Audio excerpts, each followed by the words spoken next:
Once the most powerful man in the known world, Marcus Aurelius woke each day to war on the frontier, plague in the cities, betrayal in his own ranks, and the slow theft of the people he loved.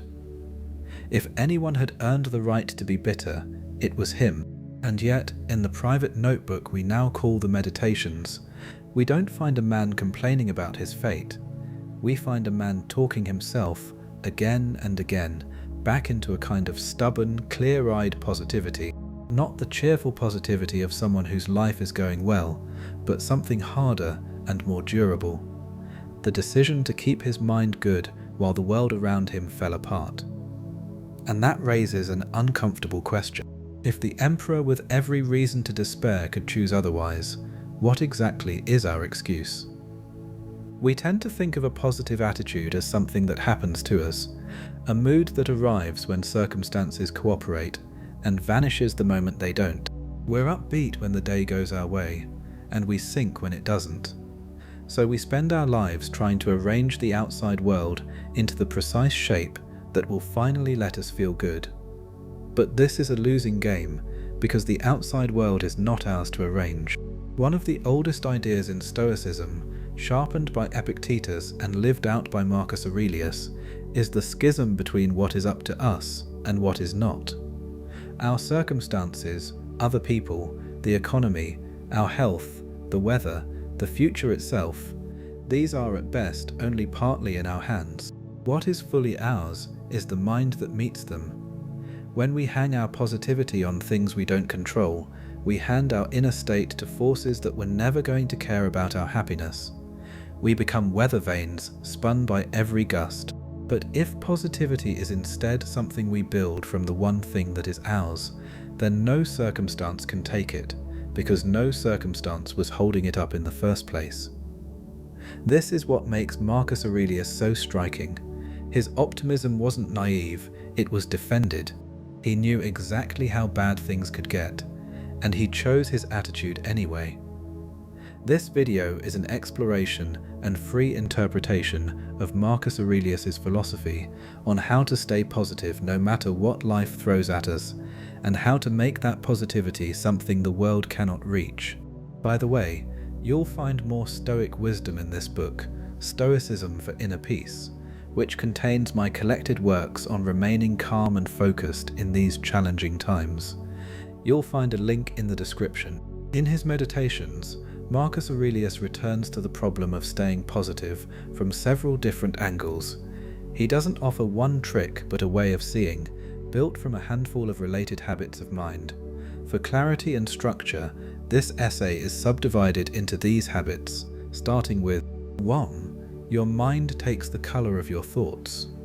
Marcus Aurelius understood something modern psychology has only recently caught up to. That a mind is not a neutral container, but a thing shaped by what we repeatedly put into it.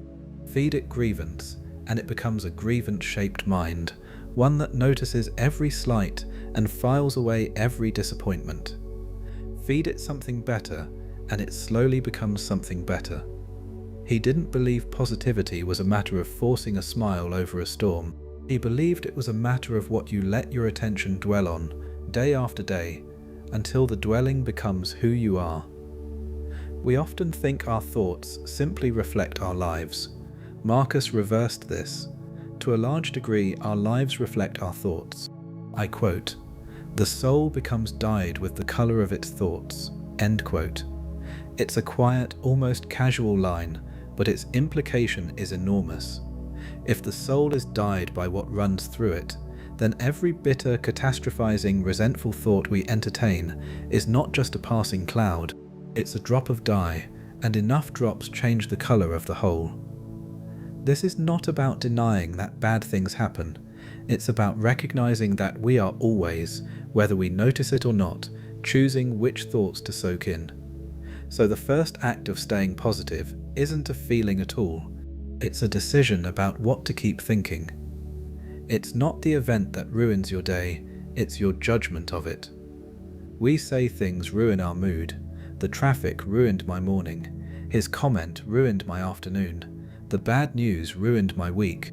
But Marcus Aurelius, following his teacher Epictetus, pointed to a strange gap that sits between the event and our misery, a gap we usually don't even notice. The traffic is just cars, the comment is just sound, the news is just information. None of these things carries a verdict attached. The verdict is something we add, and because we add it, we can, with practice, add something different. Consider how much of a bad day is actually the raw event, and how much is the running commentary we lay over it, the "this always happens to me," the "why can't anything go right," the rehearsal of how unfair it all is. Strip the commentary away, and the event is often far smaller than it felt. Marcus reminded himself of this constantly. I quote, "If you are pained by any external thing, it is not this thing that disturbs you, but your own judgment about it. And it is in your power to wipe out this judgment now." End quote. Notice the last part, because that's where the positivity lives. It is in your power to wipe out this judgment now. Not next year, not once things improve, now. This is why the Stoic can stay positive in conditions that would flatten someone else.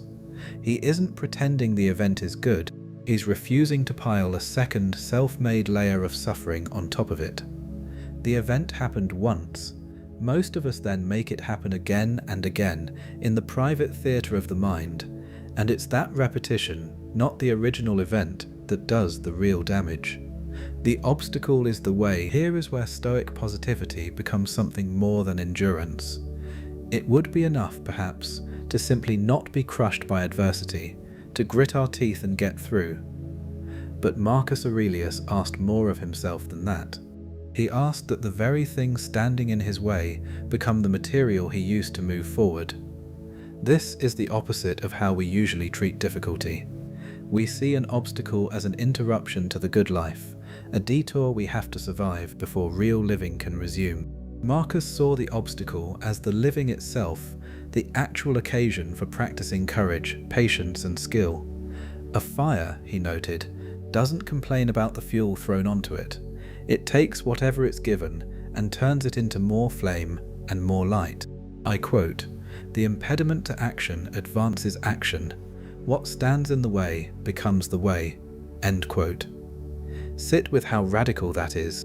It means there is no such thing as a purely wasted hardship, because every hardship is simultaneously an opportunity to become the kind of person who handles hardship well. Lose your job, and you also gain the chance to practice resourcefulness. Get insulted, and you gain the chance to practice not being ruled by other people's opinions. The circumstance you didn't want becomes the raw material for the character you do want. This is why the Stoic doesn't need life to be easy in order to stay positive. He has redefined a good life not as one free of obstacles, but as one in which obstacles are exactly what he works with. And once you see difficulty that way, the ground for despair simply disappears. What would you even despair about? The next hard thing is just more fuel. For almost nothing you need for a good life is outside you. So much of our positivity leaks away in the pursuit of things we don't have. A better job, a nicer home, more recognition, a different body, a smoother set of circumstances. We tell ourselves we'll feel good once we acquire them, and in the meantime we live in a low-grade dissatisfaction, forever waiting. Marcus Aurelius cut straight through this. He noticed, from the vantage point of a man who possessed nearly everything a person could possess, that none of it was where contentment actually came from. The emperor with the palace and the armies concluded that the ingredients of a happy life were almost embarrassingly cheap, and that we already carry them. I quote, "Very little is needed to make a happy life. It is all within yourself, in your way of thinking." End quote. This is not a claim that possessions or improvements are worthless. It's a claim about location. We keep searching for the source of our well-being in the external world, and then wondering why acquiring more of it never quite fills the hole. Marcus is telling us we've been digging in the wrong place. The capacity to be content, to notice what's good, to meet the day with a steady mind, was never out there waiting to be earned. It's a way of thinking. And a way of thinking is something you can begin practicing this very moment, in whatever circumstances you happen to be in, with whatever you happen to have. The person who understands this has pulled the plug on the single biggest drain on human positivity. The belief that we can't feel good yet because the world hasn't given us enough. It already has. It gave us a mind. Remember how small and brief it all is. There's a final move Marcus Aurelius makes, and at first it sounds like it should produce despair rather than positivity. He reminds himself over and over how fleeting everything is, how short our lives are, how quickly we and everyone we envy will be forgotten, how tiny the whole stage of human striving is against the vastness of time. You might expect this to be crushing. Instead, for Marcus, it was liberating, because if the thing you're upset about is small and passing, then the grip it has on you is borrowed, not real. That humiliation you're replaying, that setback that feels like the end of the world, that grudge you've been carrying, hold it up against the scale of a single human life inside an endless expanse of time, and it shrinks to almost nothing. The perspective doesn't make life meaningless, it makes worry disproportionate. I quote, "Do not act as if you had 10,000 years to live. Death hangs over you. While you live, while it is in your power, be good." End quote. The shortness of life, seen clearly, is not a reason for gloom, but a reason to stop wasting the little we have on bitterness and resentment. Why would you spend one of your few, irreplaceable days marinating in negativity over something that won't matter in a year, let alone a century? The brevity that could make us despair is the very thing that makes positivity urgent. There isn't time to be miserable about trivialities. There's barely time to live at all, so we might as well, in Marcus's words, be good now, while it is still in our power. When we put these habits together, a picture emerges that is very different from the shallow positivity we're usually sold. Marcus Aurelius wasn't telling himself that everything was fine.